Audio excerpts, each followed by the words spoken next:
Register for our free newsletter Countryfile. Presenter Tom Heap has suggested school children should be made to visit abattoirs in order to improve their understanding of where their food comes from. Heap, 52, has called for greater transparency of food production practices to increase awareness of animal welfare.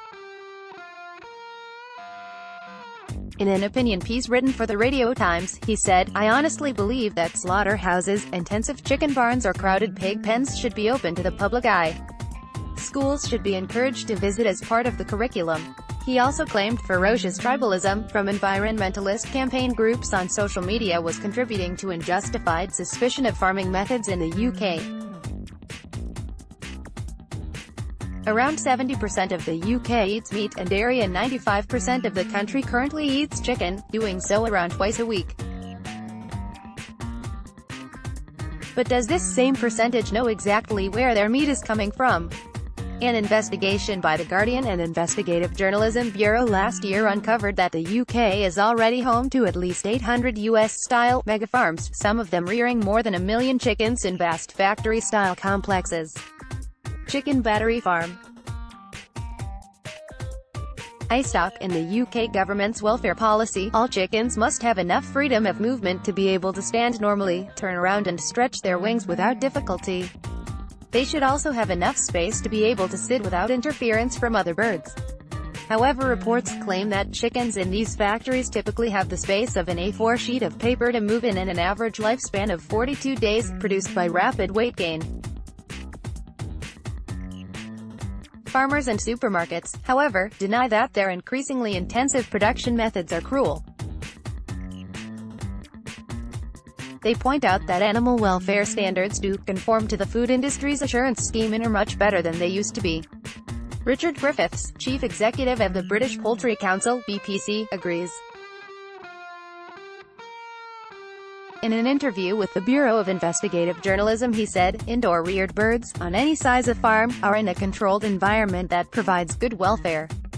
We operate under science-based legislation, the requirements of which are delivered by professional farmers and vets with high levels of training and experience." But, according to Tim Lang, professor of food policy at London City University and a former government advisor, chickens have extremely deprived lives in factory farms. "Probably no animal farmed intensively has a shorter, more captive or controlled life than the broiler chicken," he said. Chickens on traditional free-range poultry farm stock in the USA, less than 1% of chickens are raised as free-range. The term is used if chickens have access to the outdoors for at least some part of the day. If UK consumers want free-range chicken, Griffiths claims it is available. For consumers who want to emphasize one or two parts of the production chain, then an extensive choice is available across the country, and it is this variety of indoor and free-range that is a strength of British poultry meat production. Compassion in World Farming, CIWF, a charity that campaigns to improve animal welfare standards, reports that the typical ideal of free-range chicken, of birds pecking around farmyards and scratching at vegetation, applies only to organic free-range chickens.